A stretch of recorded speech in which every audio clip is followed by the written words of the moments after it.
In the last video, I have explained the basic framework of how to use numerical integration to perform time domain simulation. However, we only cover the single-step methods using only one previous time point. In many cases, some extra information from earlier time points will be useful to achieve both stability and accuracy. Integration methods using solutions from more than one previous time point are called multi-step numerical integration methods. This video is a continuation of the previous one. We separate the subject into two because the mathematics may be too heavy if we put them in a single video. Again, if you just want to know how circuit simulation is performed without the need to dig into the stability and accuracy issues, you may simply skip this video and jump to the next one. So, what is the problem of single-step integration method that lead us to investigate multi-step solutions? The single-step integration method may encounter problem for stiff differential equations, which has large and small time constants together. We use the equation here as an example. You may regard Vs as a known power source. For this equation, we put in some numerical values that are given here. In particular, we set lambda 1 to be 10 to the power 6 and lambda 2 to be 1, which are far away from each other. If you solve this equation directly, you'll find that its exact solution is what is given here.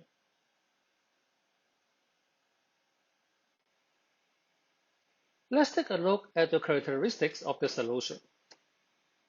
For a value of t larger than 5 times 10 to the power minus 6, the term v0 to the power minus lambda 1t will go to 0. So, the term associated with lambda 1 mainly contributes in the early part of the simulations before t equal to 5 times 10 to the power minus 6. The term associated with lambda 2, however, has a much smaller rate of change and will not stabilize until t becomes larger than 5. The combined solution will look like what is given here in the graph. Please note that the time axis does not follow the exact scale. Suppose the interval of interest is between t equal to 0 and 5. If a uniform step size is used, it requires h to be less than 10 to the power minus 6 to capture the initial characteristics of the solution. So, we need a total of 5 times 10 to the power 6 that many steps, which is very time consuming. A more reasonable approach is to use smaller time steps in the beginning and use a larger time steps, such as t equal to 0.1, after the term associated with lambda 1 becomes insignificant. However, the derivatives due to lambda 1 may still have significant contributions that may result in ringing in regions with the larger steps, as shown in the figures here.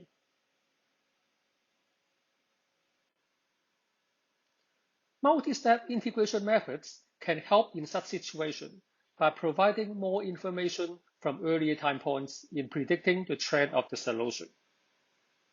The definition of multi-step integration algorithm is that the solution at time ti is to be expressed in terms of the solution at ti minus 1, as well as solutions at earlier time points. The relationship of the solutions up to time ti is given by the equation here, when keeping p previous solutions and q previous derivatives. If the solution at time ti is to be expressed explicitly, we can rewrite the equation in the form given here.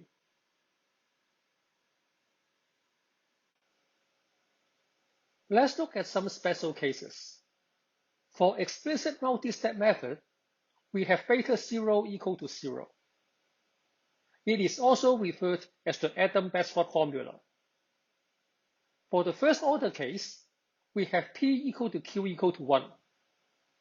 The solution at time ti is expressed by the equation given here. It is the same as the forward Euler equation. For the second order case, we have p equal to 1 and q equal to 2. The solution at time ti is given here. And the third order case with p equal to 1 and q equal to 3 is given here, and so on. In order to use higher order multi-step method, we need more initial conditions to start the calculation. Therefore, it is common to use lower order formula in the beginning and gradually increase the order afterward. For the case that beta 0 is not equal to 0, the solution at time ti contains its derivative at the same time ti. It is called an implicit method, and also referred to as the Adams-Moulton formula. For the first order case, we have p equal to 1 and q equal to 0. The solution at time ti is expressed at what is given here, which is the same as the Euler formula. In the second order case, we have p equal to 1 and q equal to 1, and the result is the same as the trapezoidal rule with the expression given here. In the third order case, we have p equal to 1 and q equal to 2, and the solution is expressed at what is given here. You may derive the higher order forms yourself, following the same method if you want to, but I will just stop after the third order.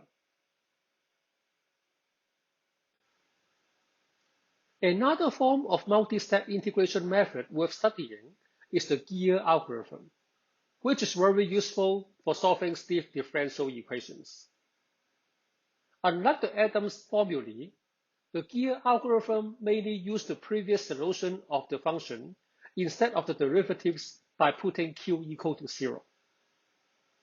So, in the first order case, we have p equal to 1, q equal to 0, which is the same as the Euler method. The expression for the second order and third order case with p equal to 2 and p equal to 3 are given here. The gear algorithm has been implemented in the original SPICE-3 codes released from UC Berkeley up to the 6th orders. And it is very effective in removing ringing in some circuits that results in systems of stiff differential equations. Let's examine the stability of multi-step integration methods in more details. Let's use a simple differential equations of the form given here as an example. In this equation, lambda can be a complex number to include the phase information. The general response of the circuit is given here. In this equation, trapezoidal rule is not very stable when choosing x lambda very close to 0, because the origin of the complex plane is at the boundary between the stable and unstable regions. It may result in ringing. Stability near the origin is very important because small h is required for accuracy.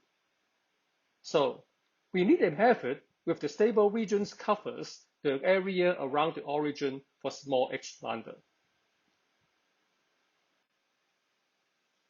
The goal of multi-step integration method is to approximate the solution of the differential equation. To understand the stability of the multi-step integration method, we have to first understand the property of its solutions. Starting with the general form of the multi-step integration equation, we replace the derivatives with the function itself based on the given differential equation. It can be rewritten into the form here. Assuming we take the same number of terms in both summations in the equation, we can replace q with p and combine the two summations into one. It does not hurt the generality of the equation because we may simply use the larger value of p or q and put the coefficients of the unused terms to be 0. Instead of a differential equation, we have a difference equation here. It is similar to sampling a continuous signal at discrete time points. The general solution of a difference equation is a power function. We can use a trial solution at time ti of the form equal to a constant c times a variable r to the power I. This solution may remind you of the C transform if you're familiar with it. Putting the trial solution into the multi-step integration formula, we can rewrite it into this form. To get a better understanding on the equation, we rewrite it into the expanded form. As the constant c and the component r to the power I minus p are common to all terms, they can be eliminated and the equation is simplified into the following form. This is a polynomial equation of order p, and it has p solutions. The polynomial of the order p is called the characteristic polynomial of the multi-step integration method. Now, let's assume the roots of the polynomial are r1, r2, all the way to rp. The value of the function at time ti is given by the expression here. For this solution to be absolutely stable for all I, we have to pick a value of h lambda such that the solution of v at ti remains bounded as I goes to infinity.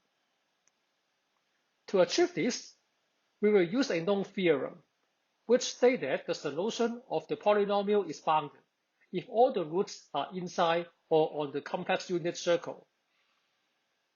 It means that the absolute value of r has to be less than or equal to 1.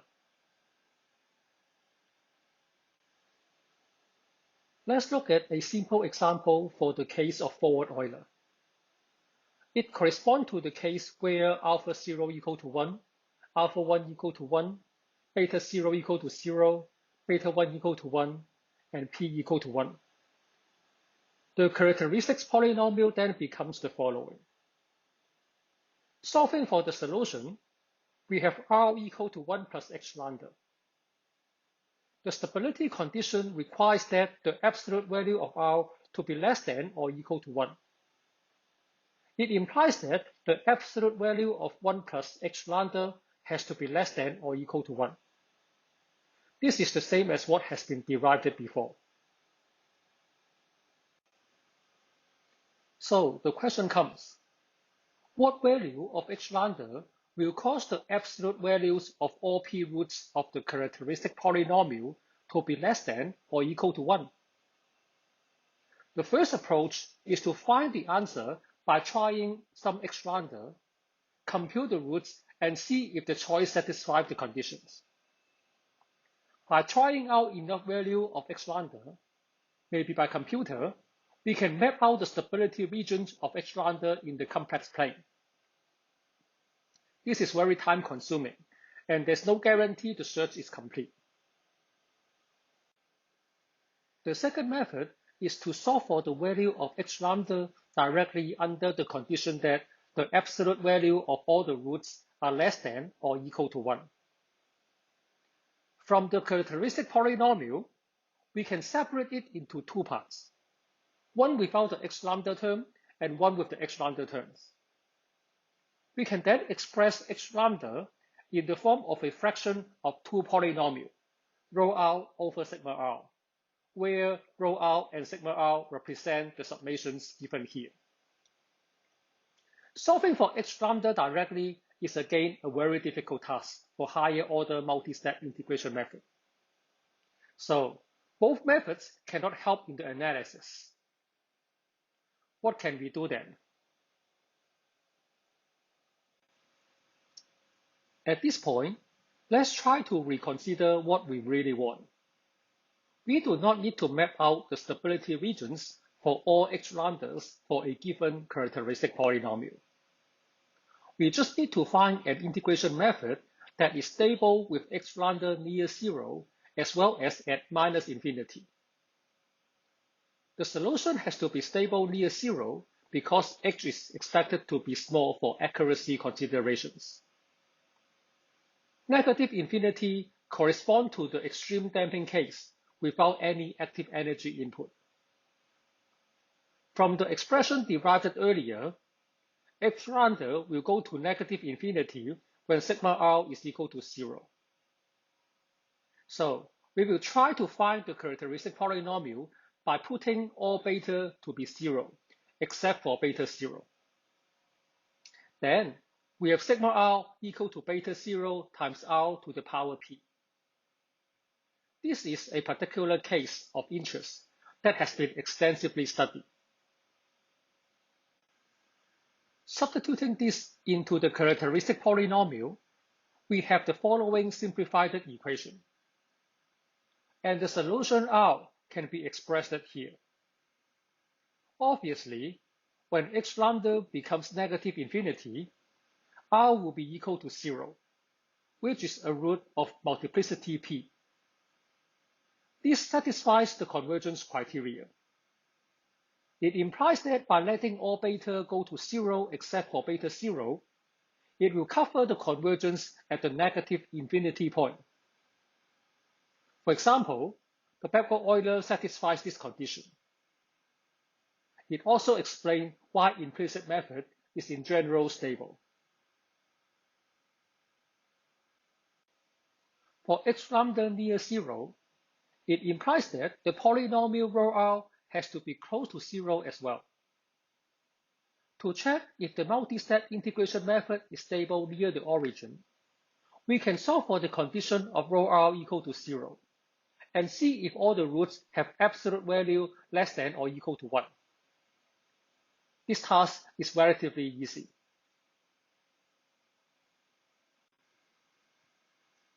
After considering the stability of multi-step integration methods, we can study their accuracy.